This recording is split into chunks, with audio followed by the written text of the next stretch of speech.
सभी साथियों को नमस्ते। मैं पवन कुमार। आज की इस वीडियो के अंदर हम बात कर रहे हैं पर्यावरण के जो मसले हैं और ये मसले कैसे वैश्विक लेवल के मसले हैं, उनके प्रति भारत का रुख क्या है, भारत का नज़रिया क्या है। तो ये सारी बातें इस वीडियो में करेंगे और इसके अंदर जो बात आती हैं वो मैं बता देता हूँ। जैसे भारत ने अपने कानूनों के द्वारा ऐसी कौन कौन सी बातें निकाली हैं जिससे लगा कि वैश्विक लेवल के ऊपर इन्वायरमेंट को बचाया है, पर्यावरण को संरक्षित किया है, संसाधनों को संरक्षित किया है। इसके अलावा भारत ने वैश्विक लेवल के ऊपर अपनी जो भागीदारी है उन भागीदारियों को क्या सकारात्मक परिणाम आए हैं, ये सारी बातें हम इसके अंदर करेंगे। और दूसरे देशों ने जो काम किए हैं उनको भारत ने क्या आईना दिखाया है, ये सारी बातें हम यहाँ करेंगे। तो हम वीडियो प्रारंभ करें इससे पहले आपसे एक आग्रह करेंगे कि अगर आप नए जुड़े हैं तो चैनल को सब्सक्राइब कर लें। हम ऐसे वीडियो तैयार करके आप तक भेजने का प्रयास करते रहते हैं। इसके अलावा आप पहले से जुड़े हुए हैं तो आप सभी का शुक्रिया। चलिए हम बात कर लेते हैं आज के इस टॉपिक की। तो मैंने जैसे पहले बता दिया था कि पर्यावरण के प्रति जो वैश्विक लेवल के ऊपर पहली बार अगर कहीं चिंता की बात आती है और सभी ने बैठ के चिंता व्यक्त की है तो वो 1992 में 1992 में ब्राज़ील के शहर रियो डी जेनेरियो के अंदर जो मीटिंग होती है जिसको हम पृथ्वी सम्मेलन के नाम से जानते हैं और उसको हम रियो डिक्लेरेशन के नाम से भी जानते हैं। वहाँ पर इंडिया भी मौजूद था, 170 देश थे, उसके अंदर इंडिया भी मौजूद था। इन्होंने बैठ के बहुत सारी बातें करी हैं। इन बातों के बाद में एजेंडा 21 तैयार किया, उसके अंदर भी भारत ने बहुत सारी बातें रखी हैं। वो हमने पहले के वीडियो के अंदर समझ ली थी, अगर नहीं देखे हैं तो आप जरूर देखें उनको भी। इसके बाद में 1997 में जापान के शहर क्योटो के अंदर मीटिंग होती है जिसको क्योटो प्रोटोकॉल के नाम से जानते हैं। 1997 में ये मीटिंग होती है, उसके अंदर भी बहुत बातें हुई और स्पेशली उसके अंदर जो बात उठ के आती है वो ग्रीन हाउस गैसों का उत्सर्जन कौन ज़्यादा कर रहा है, कौन कम कर रहा है। तो ये सारी बातें जब वहाँ निकली तो ये ज़रूर तय हो गया कि ये सारा काम यानी इस सब के पीछे उत्तरदायी कौन है, ये औद्योगिककृत देश हैं। इन्होंने जिस प्रकार से तेज़ी से औद्योगिकरण किया है और ये औद्योगिकरण इसका यानी इस पर्यावरण को खिलवाड़ का मेन नतीजा है। तो ये बात जब निकल के आई है तो वहाँ यानी सभी ने एक सुर में ये बात कर दी कि इनकी जिम्मेवारी है, ये इसको बेहतर कैसे कर सकते हैं। ये उन देशों को जो विकासशील हैं उनको किस प्रकार से टेक्नोलॉजी सपोर्ट करवाएं, किस प्रकार से आर्थिक मदद करवाएं, ये सारी बातें जब निकल के आती हैं तो भारत ने 2002 के अंदर क्योटो प्रोटोकॉल के ऊपर हस्ताक्षर किए हैं और उसके अंदर बात यही थी कि जिम्मेवार आप हो, क्योंकि आपका ग्रीन हाउस गैसों में उत्सर्जन में सबसे ज़्यादा योगदान है, तो आप सबसे ज़्यादा फंड अवेलेबल करवाएं। तो भारत का ये जो कदम था, इस कदम के ऊपर बहुत सारे अन्य जो विकासशील देश थे वो भी आगे आए। ब्राज़ील है, चाइना है और यहाँ पर एक थ्योरी जो तैयार की गई 2005 के अंदर जो G8 की मीटिंग हुई उसके अंदर ये बात तय की गई कि आप कार्बन उत्सर्जन को प्रति व्यक्ति के हिसाब से अगर कैलकुलेट करेंगे तो हमारा उत्सर्जन आपसे बहुत कम है, क्योंकि इंडिया की पॉपुलेशन थोड़ी ज़्यादा हो जाती है। इस वजह से अगर प्रति व्यक्ति उत्सर्जन का फार्मूला अगर देख के चलें तो हमारा उत्सर्जन तो बहुत कम है। और फिर आप हमको बातें कर रहे हैं कि आप ऐसा कीजिए, आप वन मत काटिए, आप ये कीजिए, क्योंकि हमारा विकास तो इनके ऊपर डिपेंड है। अगर ये काम हम नहीं करेंगे तो हमारा आर्थिक और सामाजिक ढांचा जो है ना एकदम से चरमरा जाएगा। इसीलिए मौजूदा स्थितियां हैं, उन मौजूदा स्थितियों में ज़्यादा जवाबदेही विकसित देशों की है, हमारी उतनी नहीं है। तो ये बात बहुत महत्वपूर्ण भारत ने वहाँ पर रखी है और इन बातों को लेके जो UNFCCC के नाम से एक जो संस्था है जिसके अंदर भारत के राजेंद्र पचौरी जी भी रह चुके हैं जिनको नोबेल प्राइज़ भी मिला हुआ है। तो इन्होंने जो डाटा तैयार किए उन डाटा से बातें निकल के क्लियर हो गई कि विकसित देशों का इसके अंदर सबसे ज़्यादा योगदान है, किसके अंदर, इन गैसों के उत्सर्जन में। तो आप ऐसा कुछ कीजिए, ऐसी टेक्नोलॉजी अवेलेबल करवाइए जिससे कि ये जो देश है, विकासशील देश है, हम स्पेशली भारत की बात करें हैं, तो ये यानी अपना विकास भी कर ले और पर्यावरण के साथ खिलवाड़ भी न करें, पर्यावरण भी सेफ रखें। क्योंकि आपने जो विकास किया है तो वो पर्यावरण के साथ खिलवाड़ करके ही किया है, वैसे तो आपका विकास हो ही नहीं पाता था। तो ये बात वहाँ जब निकल के आ गई तो ये क्लियर हुआ कि अब जाके कुछ बेहतर होगा और 2030 तक के कुछ यानी टारगेट्स तय किए गए कि ऐसा किया जाएगा, कार्बन उत्सर्जन को इस लेवल पे आप रखिए, इस लेवल पे हम रखेंगे। उत्सर्जन बढ़ेगा लेकिन उसके साथ साथ हम ऐसी टेक्नोलॉजियाँ जिस स्पीड से बढ़ना चाहिए था उस स्पीड से बढ़ने नहीं देंगे। तो भारत ने इसके लिए क्या किया, अपने नेशनल ऑटो फ्यूल पॉलिसी तैयार की। जैसे अभी आप देखते आ रहे हो, जैसे आप दिल्ली के अंदर देखो 10 साल 15 साल ऐसे वाहनों की कैटेगरी तय कर दी। आपके डीजल के वाहन 10 साल, पेट्रोल के वाहन 15 साल के बाद में वहाँ रिन्यू नहीं होंगे, यानी वहाँ चलने नहीं दिए जाएंगे। सीएनजी को ज़्यादा सपोर्ट किया जाएगा। इलेक्ट्रिक व्हीकल्स के ऊपर कितना सारा फोकस है, इलेक्ट्रिक व्हीकल्स आप खरीदते हो तो इनकम टैक्स में भी रिबेट मिलती है। यानी सारी चीज़ें national auto fuel policy India ने तैयार करके वहाँ रखी है। वर्ल्ड लेवल के ऊपर मीटिंगों में ये क्लियर किया है कि हम ऐसा काम कर रहे हैं जिससे कि आने वाले समय में कार्बन उत्सर्जन के लिए हमने 2030 तक के जो टारगेट्स तय किए गए हैं, यानी हमने प्रति व्यक्ति 1.6 टन की जो बात है उससे भी नीचे रखने का हम प्रयास करेंगे। तो इसका मतलब भारत इसके प्रति बहुत समर्पित है और भारत काम कर रहा है, ऐसा नहीं करें। इसके अलावा भारत ने 2001 में ऊर्जा संरक्षण एक्ट तैयार किया जिसके अंदर वो सारी चीज़ें रखी कि हम किस प्रकार से नए टेक्नोलॉजी के द्वारा ऊर्जा के बेहतरीन विकल्प, चाहे वो सौर ऊर्जा है चाहे वो पवन ऊर्जा है, तो ऐसी टेक्नोलॉजी के द्वारा हम किस प्रकार से देश को ग्रो करवा सकते हैं। अभी आप देखिए किस यानी सौर ऊर्जा के ऊपर कितना ज़्यादा फोकस हुआ है, सौर ऊर्जा से चलने वाले कितने सारे व्हीकल्स हैं, कितने सारी इंडस्ट्रीज़ हैं, कितने सारे प्लांट्स तैयार हुए हैं। तो ये सारा 2001 के अंदर जो पॉलिसी तैयार हुई है उस पॉलिसी के आने के बाद में, यानी ये जो एक्ट आ गया इसके बाद में जो रिन्यूएबल एनर्जी थी उसको उसके प्रोडक्शन के ऊपर बहुत सारे काम हुए हैं। इसके अलावा बायोडीजल का विकल्प भी भारत ने ढूंढा है। बायोडीजल का विकल्प ढूंढ के और उसके ऊपर रिसर्च हुई है और रिसर्च होके उसके ऊपर बायोडीजल रतनजोत का पेड़ होता है, उससे के जो फल होते हैं उनका जो यानी तेल होता है वो बायोडीजल के रूप में उसके अंदर अन्य चीज़ें मिलाई जाती हैं और वो ईंधन के रूप में काम में आता है। और भारत ने जो यहाँ की ऑटो इंडस्ट्री है उन ऑटो इंडस्ट्री को ये पाबंद किया है और इस तरह से रिसर्च के अंदर इन्वेस्ट करने के लिए कहा है कि आप ऐसे इंजन तैयार कीजिए जो बायोडीजल से बेहतर चल सके। क्योंकि नॉर्मल जो इंजन है वो जैसे पेट्रोल का इंजन है पेट्रोल से चलेगा, डीजल का डीजल से चलेगा। अब उसके अंदर बायोडीजल चलाएंगे तो हो सकता है कि उसकी एफिशिएंसी कम रह जाए। इसीलिए सरकार ने उनको यानी ऑटो इंडस्ट्रीज़ को ये कहा है कि आप इसके ऊपर रिसर्च कीजिए। रिसर्च के अंदर हम फंड उपलब्ध करवाएंगे, आप भी कर रहे हैं और हम भी इसके ऊपर फंड उपलब्ध करवाएंगे।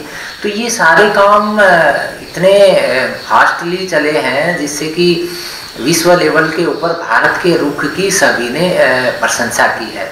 और भारत इसके ऊपर अपने आसपास के जो भी देश हैं, यानी भारत के आसपास के जो सार्क कंट्रीज़ के नाम से जिनको जानते हैं, उन सबको ये कहा कि आप अगर मिल के और एक सुर में वहाँ पर यानी वर्ल्ड लेवल के ऊपर जो भी इन्वायरमेंट से संबंधित कॉन्फ्रेंस है वहाँ पर एक सुर में ये बात रखें तो हमारी बात को तवज्जो दी जाएगी। क्योंकि पाकिस्तान पॉल्यूशन करेगा तो इंडिया में इफेक्ट होगा, बांग्लादेश पॉल्यूशन करेगा तो इंडिया में इफेक्ट होगा, इंडिया अगर पॉल्यूशन ज़्यादा करेगा तो उसका इफेक्ट पाकिस्तान में भी जाएगा, बांग्लादेश में भी जाएगा। तो ये कि ग्लोबल इशू है और सभी की भागीदारी से इसके ऊपर जीत हासिल की जा सकती है। तो ये भारत की जो मेन बातें थी वो मैंने साझा की। अब इसके बाद में हम थोड़ी सी बात और कर लेते हैं पर्यावरण आंदोलनों की, क्योंकि इससे रिलेटेड ही बात है। पर्यावरण से जुड़े हुए जो भी आंदोलन चल रहे हैं, चले हैं, और जिनको हम आजकल मीडिया के अंदर पढ़ते आ रहे हैं, तो उनकी थोड़ी सी बात कर लें, क्योंकि बात हम पर्यावरण की कर रहे हैं, प्राकृतिक संसाधनों की बचाने की कर रहे हैं, तो इसी का ये भाग है।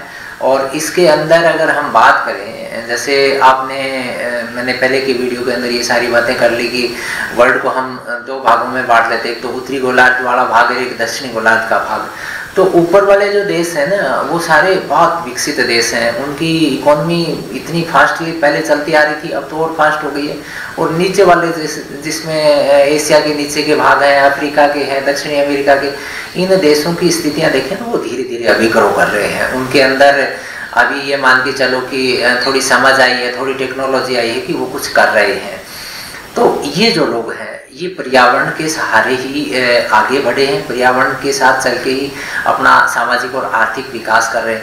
अब वो उत्तरी गोलार्ध के जो देश हैं, वो ये कह रहे हैं कि साहब ये आप पर्यावरण के साथ खिलवाड़ कर रहे हो, आप जंगल काट रहे हो, आप यहाँ की वन्य संपदा को नुकसान पहुँचा रहे हो, वन्य जीवों को नुकसान पहुँचा रहे हो। तो वहाँ पर बात, क्योंकि वो लोग उनका संरक्षण भी कर रहे हैं और उनके सारे अपनी गतिविधियों को भी संचालित कर रहे हैं, यानी अपना जीवन उन्हीं के बीच में व्यतीत कर रहे हैं, संरक्षण में भी उनका बखूबी योगदान है। तो अब समस्या क्या आ रही है कि वो जो लोग हैं उत्तरी गोलार्ध के हैं, वो यहाँ आके दक्षिणी गोलार्ध के देशों में आके बड़ी बड़ी जो मल्टीनेशनल कंपनियां स्थापित कर रहे हैं और उनके विरोध में आंदोलन खड़े हो रहे हैं। ये हैं मैन पर्यावरण आंदोलन। इन आंदोलनों की बात अगर करें तो ये आंदोलन स्पेशली जैसे इंडिया में, मैक्सिको में, ब्राज़ील में, इंडोनेशिया में, चिली में, अफ्रीका के बहुत सारे देशों में आंदोलन ऐसे उठे हैं। और इन आंदोलनों के बाद में बहुत सारी कंपनियों ने अपने एग्रीमेंट वापस किए हैं संबंधित गवर्नमेंट के साथ कि हम आपके देश के अंदर ये प्लांट नहीं लगा सकते क्योंकि जनता विरोध कर रही है। जनता विरोध इसीलिए कर रही है कि वो ये कह रही है कि साहब हमने जिंदगी भर इन जंगलों को बचाया, आप यहाँ पर एक कंपनी स्थापित करवा रहे हैं, तो ये कंपनी आपके लिए महत्वपूर्ण है या ये जंगल महत्वपूर्ण है। तो ये पर्यावरण आंदोलन इतने बड़े लेवल पे आ गए हैं कि सरकारों के ऊपर दबाव आ गया कि आप इन आंदोलनों को दबाने का प्रयास कीजिए, क्योंकि वो कंपनियां देश के विकास के लिए सरकारें मानती हैं कि महत्वपूर्ण है। अब क्या महत्वपूर्ण है? विकास महत्वपूर्ण है, यानी उस पर्यावरण के साथ खिलवाड़ करके विकास करना महत्वपूर्ण है, या उस पर्यावरण को वर्तमान स्थितियों में बचाए रखना महत्वपूर्ण है। ये जो भी चीज़ें हैं, आपको जैसा भी लगता है आप भी अपने विचार साझा करते रहें। तो अगर आपकी कोई भी बात होती है कमेंट बॉक्स में डालें, हम प्रयास करेंगे कि उससे रिलेटेड कोई भी बात आप तक महत्वपूर्ण है वो आप को भेजें। तो हम बात कर रहे थे पर्यावरण आंदोलनों की। तो पर्यावरण आंदोलनों की स्थितियां, जैसे हम इंडिविजुअल कोई एक आंदोलन का नाम नहीं लेके हम जो भी कॉमन आंदोलनों की रूपरेखा है उसी की बात कर रहे हैं। तो ये सारा काम आज के समय में बहुत बड़े पैमाने पे, देखो प्राकृतिक संसाधन उत्तरी गोलार्ध में भी बहुत ज़्यादा है। उत्तरी गोलार्ध के अंदर आप देखोगे वहाँ पर संसाधन हैं, वहाँ पर वन संपदा भी है, लेकिन उस वन संपदा के साथ जनता कम है, पब्लिक कम है। आप साइबेरिया के अंदर भी वन है, लेकिन उनके अंदर पब्लिक कम है। आप दक्षिण गोलार्ध के देशों की बात करेंगे तो वो निर्जन नहीं है, वो वन निर्जन नहीं है, वहाँ पर जनता है। वो जनता उन वनों के बीच में है और वो उन वनों की हिफाजत करते आ रहे हैं, और उस हिफाजत के बदौलत ही वो जंगल आज इस लेवल के अंदर, चाहे वो अमेजन के जंगल हो, चाहे वो आपके दक्षिणी अफ्रीका के अंदर जो भी देश हैं, तंजानिया का एरिया है या अन्य कोई देश, इंडोनेशिया का एरिया है, या भारत के जो दक्षिणी भारत के एरिया हैं जिनके अंदर जंगलों की स्थिति बहुत ही सुदृढ़ स्थितियाँ हैं, उनके अंदर जो आदिवासी जातियाँ हैं वो जातियाँ इनको बचाते आ रही। अब इन की बात में हम आगे एक वीडियो में करेंगे, मूलवासियों की बात आती है तो वो एक वीडियो में इसके ऊपर करेंगे, बहुत लंबी चौड़ी वार्ता हो जाएगी उसके ऊपर। तो ये जो आंदोलन है, इन आंदोलनों के अंदर बहुत सारे ऐसे काम हुए हैं जिनकी वजह से कंपनियों को बैकफुट पे जाना पड़ा है। अच्छा, ये आंदोलन देश के अंदर भी सरकारों के विरुद्ध हुए हैं ऐसा नहीं है कि बाहर की कंपनियों के विरुद्ध हुए हैं, सरकारों के विरुद्ध भी हुए हैं। सरकारों ने बड़े बांध बनाए, उनके विरुद्ध भी आंदोलन हुए। आपको पता होगा जैसे नर्मदा के ऊपर जो बांध बना, उस सरदार सरोवर बांध जो परियोजना थी उसके लिए भी बहुत बड़े आंदोलन हुए। आपके टिहरी बांध की बात करें तो उसके लिए भी बड़े आंदोलन हुए हैं। तो ये सारे उन, जैसे हम टिहरी बांध जो तैयार हुआ उसकी बात करें तो उस बांध के बनने से पहले और अभी उसके ऊपर बातें आंदोलनों की ऐसी नहीं रुकी नहीं है, क्योंकि बात हाइट की आती है। क्योंकि ज़्यादा पानी रोकेंगे तो वो जो पहाड़ हैं उन पहाड़ों का बेस यानी उनकी जड़ें कमज़ोर हो जाएंगी, भूस्खलन आते हैं। बाद में पता लगता है भूस्खलन आते हैं, अध्ययन हुआ, पता लगा कि पहाड़ की जड़ कमज़ोर होगी। कारण क्योंकि यहाँ बांध बनाया, बांध से पानी ज़्यादा भरा, वो इनकी जड़ों में पहुँच गया और इस वजह से क्या हो गया, भूस्खलन की स्थितियाँ जो है बढ़ती गई हैं। अब उनको तो विकास दिख रहा था ना, जब पानी ज़्यादा इकट्ठा करेंगे फिर इसे लाइट बनाएंगे, फिर नीचे के एरिया के अंदर भेज की सिंचाई करवाएंगे या और कोई गतिविधियां करवाएंगे। लेकिन उसके पीछे कितने लोग विस्थापित हुए हैं, क्या वहाँ की जो प्राकृतिक संपदा थी, वहाँ के जो जीव थे, वो वैरायटी यानी जो वो बायोडाइवर्सिटी थी पूरी डिस्टर्ब हुई। उसके ऊपर सरकारों ने कभी ध्यान नहीं दिया। जब बड़ी आपदाएं होती हैं और उसके बाद में रिसर्च होता है तब पता लगता है कि ये स्थितियां आने वाले समय में और ज़्यादा विकट हो सकती हैं। तो ऐसे आंदोलन बहुत सारे दूसरे देशों में, जैसे ऑस्ट्रेलिया की बात करें वहाँ फ्रैंकलिन नदी के ऊपर बांध की बात आती है, उसके लिए आंदोलन हुए। अब इजराइल और जॉर्डन के बीच में जो जॉर्डन नदी है उसके ऊपर बांध की जब बात थी तो आंदोलन बड़े हुए। अभी जैसे ब्रह्मपुत्र नदी के ऊपर चाइना बांध बनाने का काम शुरू कर रहा है, भारत इसका गाये बगाए थोड़ा बहुत विरोध कर देता है, लेकिन चाइना रुक नहीं रहा, बांध बनाएगा। वो तो कह रहा है कि मैं इसकी डायरेक्शन ही चेंज कर लूँ। भारत का पूरा एरिया ये मान के चलो ड्राई हो जाएगा, पूर्वोत्तर का पूरा एरिया। अगर ब्रह्मपुत्र का बहाव चाइना ने डाइवर्ट कर दिया, अगर पानी को भी जो निर्धारित यानी उसका वेग है उससे कम कर दिया, तो भी इंडिया की स्थिति बहुत खराब हो जाएगी। तो ये सारी स्थितियां बहुत विकट हैं, इनके लिए आंदोलन हो रहे हैं और होने चाहिए। ऐसी बात नहीं है कि इन आंदोलनों की कोई राजनीतिक वजह है।